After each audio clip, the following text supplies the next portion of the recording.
Hello students, welcome back in Mangalam classes.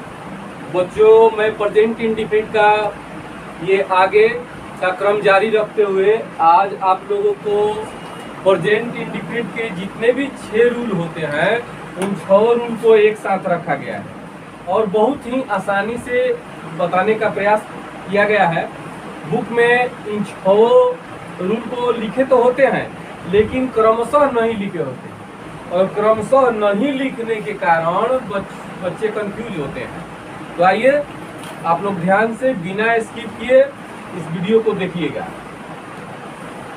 पहला rule है present indefinite का subject plus verb plus object. इस sentence के लिए है, अफर्मेटिव सेंटेंस के लिए है। यह रूल जो है केवल अफर्मेटिव सेंटेंस पे लागू होता है। और दूसरा स्ट्रक्चर है सब्जेक्ट प्लस डू नॉट या does not plus verb plus object. यह किस सेंटेंस के लिए है?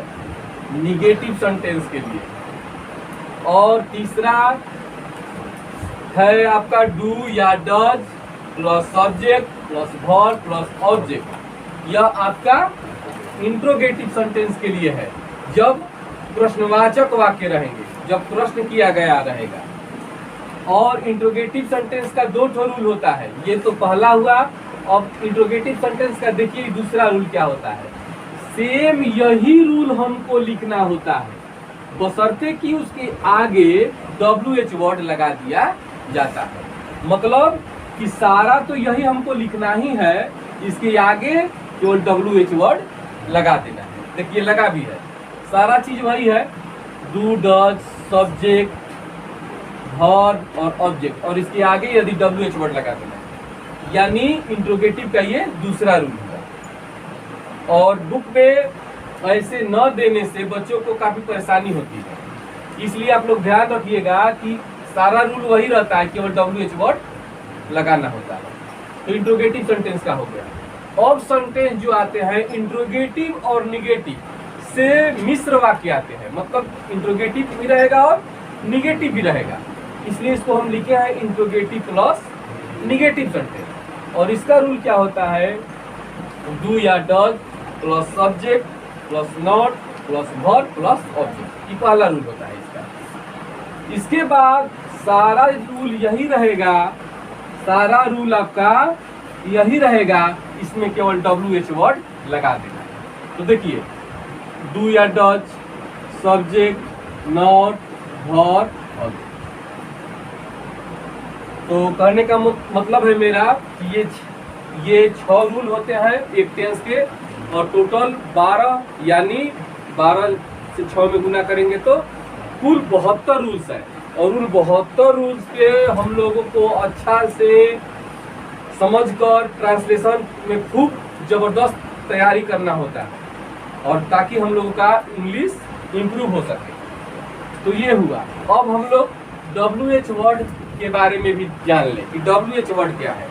WH वर्ड यानी जिस वर्ड में W और H आएगा, जैसे वाट WH आ रहा है, वाई WH आ रहा है, वेयर WH आ रहा है, वेन WH आ रहा है, हु WH आ रहा है, हाउ WH आ रहा है, विच WH आ रहा है। इस प्रकार और भी WH वर्ड हैं। तो WH वर्ड आप लोग समझ गए होंगे कि WH वर्ड क्या है।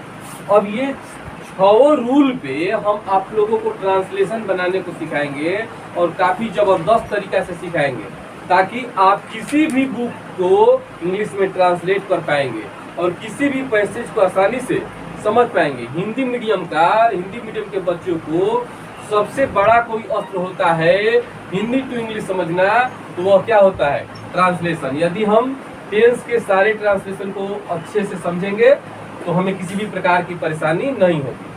अब एक एक करके हम बता रहे हैं। तो मान लीजिए मेरा पहला सेंटेंस हम अफर्मेटिव सेंटेंस से ले रहे हैं। किससे?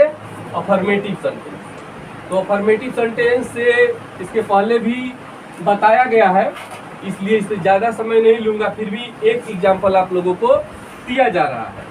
अफर्मेटिव सेंटेंस का मैं यहाँ एक उदाहरण ले रहा हूँ, जैसे वह अपने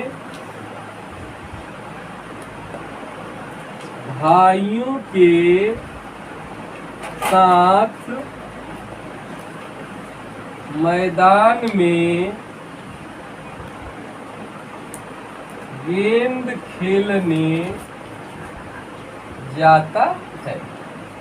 तो यह जो सेंटेंस हुआ अफर्मेटिव सेंटेंस का उदाहरण हुआ। अब इसको हम किस रूल से बनाएंगे? Subject plus verb plus object. तो सब्जेक्ट आपका यहाँ होता है और वर्ब आपका यहाँ होता है और ऑब्जेक्ट आपका यहाँ से शुरू होकर ऐसे ऐसे ऐसे ऐसे और ऐसे आता है और फिर यहाँ पे तो हम आगे लिख ही चुके हैं। तो सब्जेक्ट लिखना है तो क्या होगा? सब्जेक्ट ही। इसके बाद यहाँ पे वर्ब है तो जानना का इंग्लिश क्या होगा? गो। ये सिंगुलर नंबर है तो वर्ब को भी सिंगुलर नंबर बनाना पड़ता है, पिछले की वीडियो में बताया गया है। और कोई भी वर्ब हमेशा प्लूरल नंबर में रहता है। किस नंबर में रहता है? और प्लूरल नंबर को क्या बनाना होता है? सिंगुलर। यदि हम इसमें ईएस लगा दें, वॉवेल है तो इसलिए इस लगा रहे हैं, कॉन्सोनेंट रहता तो इस लगा दें, तो ये भी सिंगुलर और ये भी। अब इन दोनों में मैचिंग बैठ गया तो वर्ब और सब्जेक्ट और वर्ब में एग्रीमेंट होता है। वर्ब हमेशा सब्जेक्ट के मुताबिक होती है। इसके मुताबिक होती है। तो यहाँ पे सब्जेक्ट भी हो गया और वर्ब भी हो गया, यानी मेरा सब्जेक्ट भी हो गया और वर्ब भी हो गया। अब क्या बच रहा है? ऑब्जेक्ट। तो खेलना, तो खेलना का इंग्लिश क्या होगा? To play. खेलना, जाना, उठना, बैठना, सोना, रोना, धोना, किसी का भी इंग्लिश टू लगा देना, ठीक? To play. इसके बाद गेंद का इंग्लिश क्या होगा? ए बॉल। बॉल नहीं, ए बॉल। इसके बाद मे का इंग्लिश क्या होगा? In the. इसके बाद ये साथ का इंग्लिश क्या होगा? विथ। क्या होगा? विथ। और अपने भाई जो है यहाँ पे जोड़ा शब्द बनाता है क्योंकि अपने जो है पॉजेसिव केस है। पॉजेसिव केस का हिंदी होता है संबंध कारक। क्या होता है?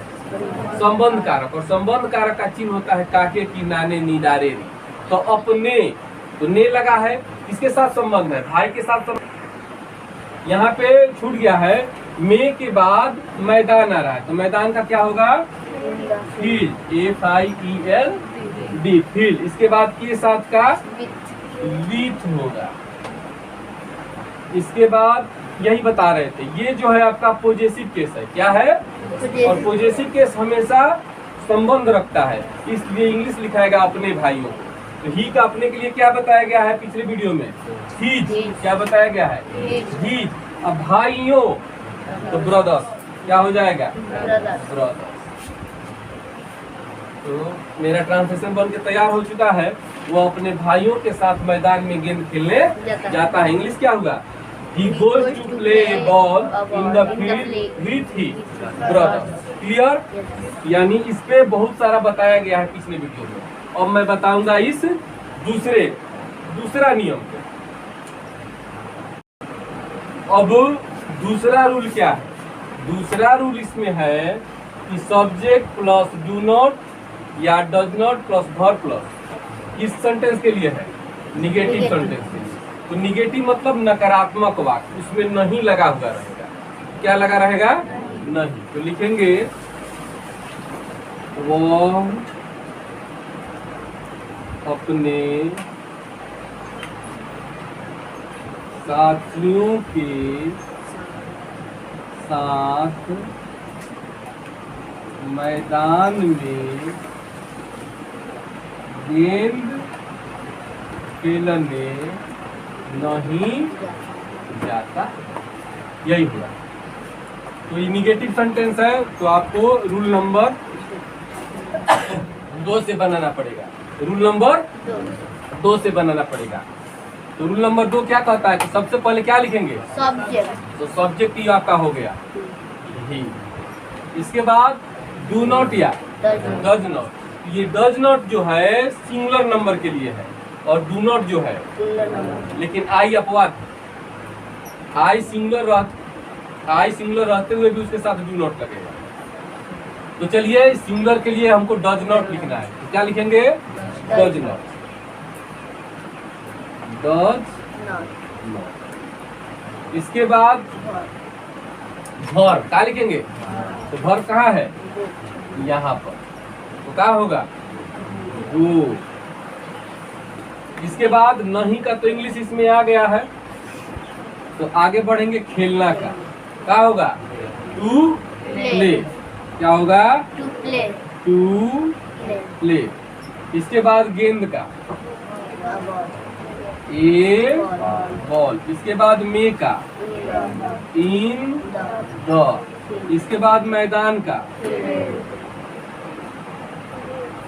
इसके बाद के साथ का,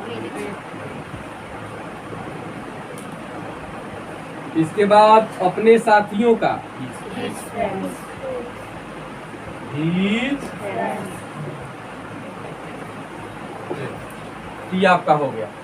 वह अपने साथियों के साथ मैदान में गेंद खेलने नहीं जाता है।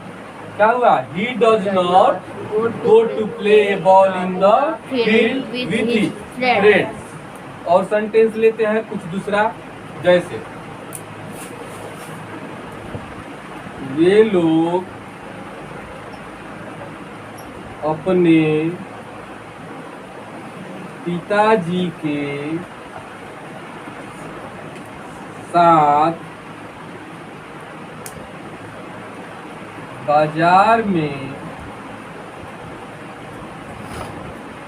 सब्जी खरीदने के लिए नहीं जाते हैं। ये भी हुआ आपका निगेटिव सेंटेंस। ये भी बनेगा सब्जेक्ट। सब्जेक्ट क्या है? वे लोग। क्या होगा? दे। दे होगा। इसके बाद दे के साथ डू नॉट लगेगा कि डज नॉट? दे सिंगुलर है कि प्लूरल है? प्लूरल है, तो क्या लगेगा? Do not. तो डू नॉट। इसके बाद भर, तो भर क्या है? जाना, तो क्या होगा? गो। इसके बाद नहीं।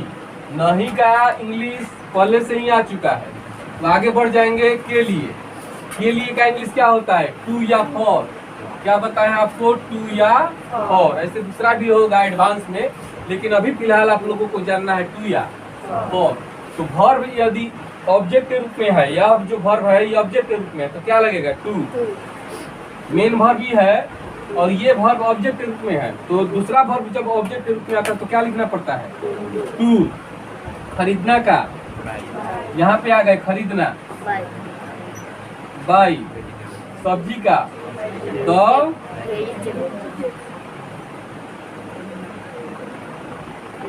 वेजिटेबल।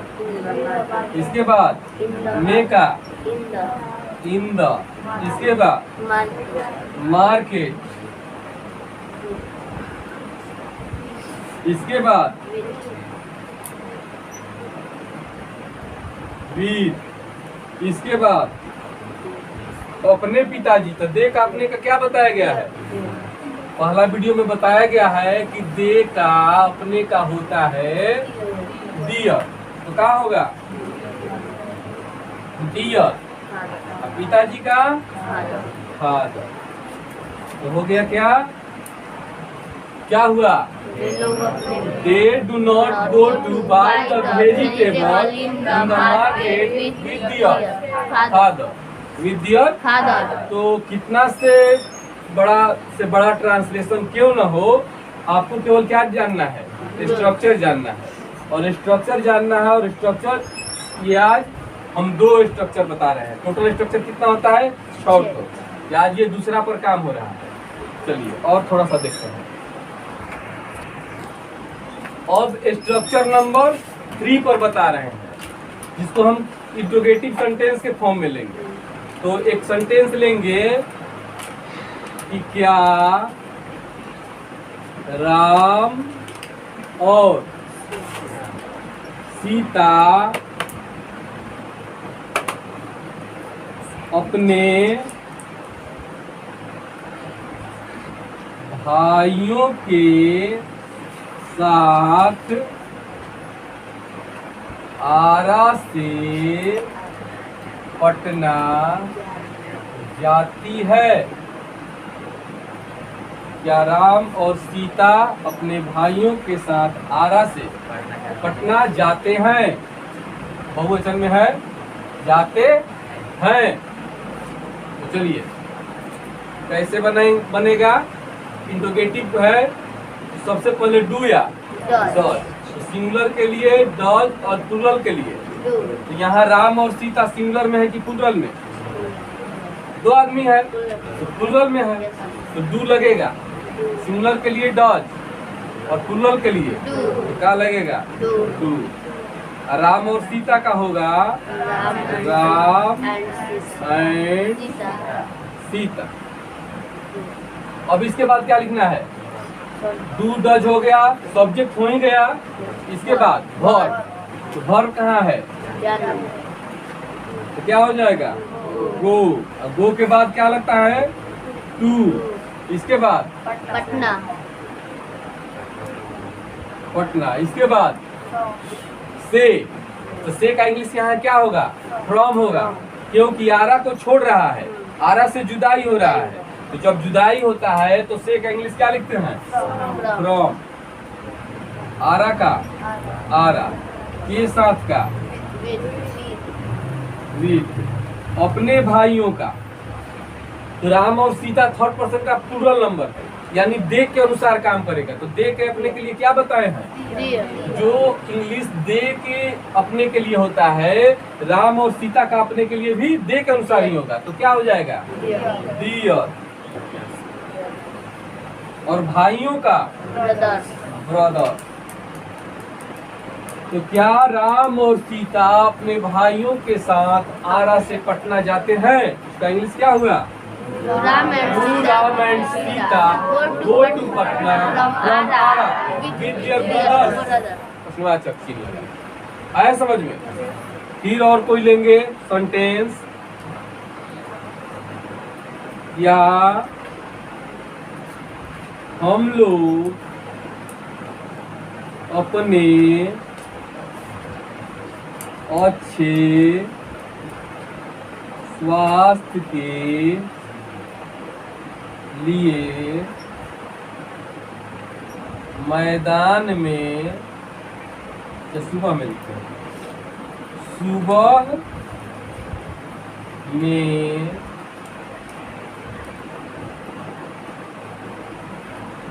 दौड़ने, सुबह में दौड़ने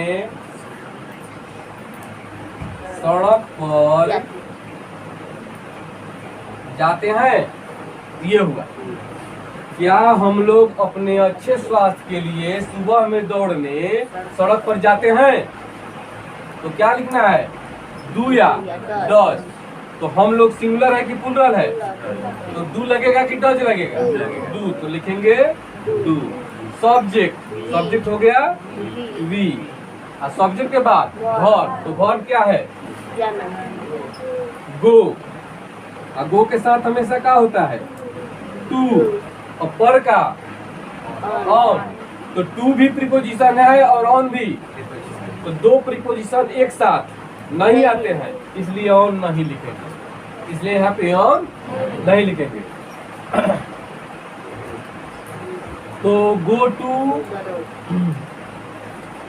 यहाँ पे इस प्रीपोजिशन को हटाना पड़ेगा। तो क्या हो जाएगा? गो और पर का on the, go on the road.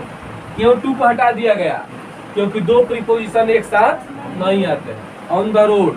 फिर दौड़ना, दौड़ना का इंग्लिश टू रन, दौड़ना का इंग्लिश टू रन। मे का इन द। इसके बाद मॉर्निंग, के लिए का फॉर।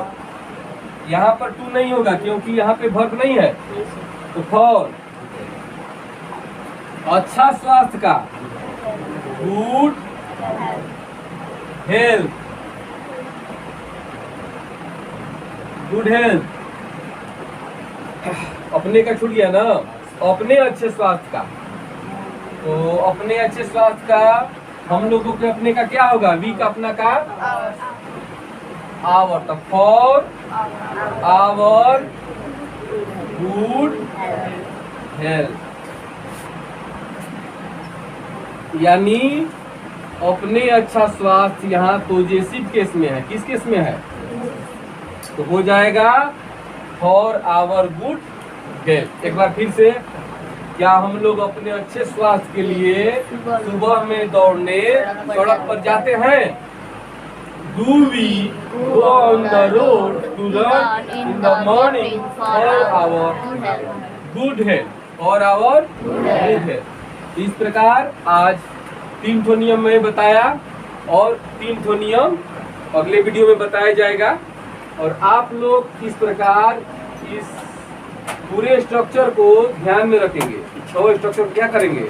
ध्यान में रखेंगे, और ध्यान में रखकर इस टेंस के सभी ट्रांसलेशनों को आप, चाहे वह कोई भी बुक हो, उससे आप क्या कर सकते हैं?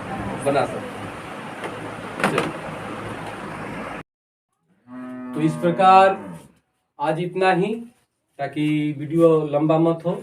और इस प्रकार सारे टेंस के रूल बताए जाएंगे इस चैनल पे, और आप लोग बिना स्किप किए इसको देखिएगा और आपका इंग्लिश इंप्रूव होगा, यह मेरा दावा है। और लगता है कि यह चैनल मंगलम क्लासेज हमारे लिए लाभप्रद है, शिक्षाप्रद है, तो आप इसे लाइक करें, सब्सक्राइब करें और अपने फ्रेंड में भी शेयर करें। Thank you for watching my video.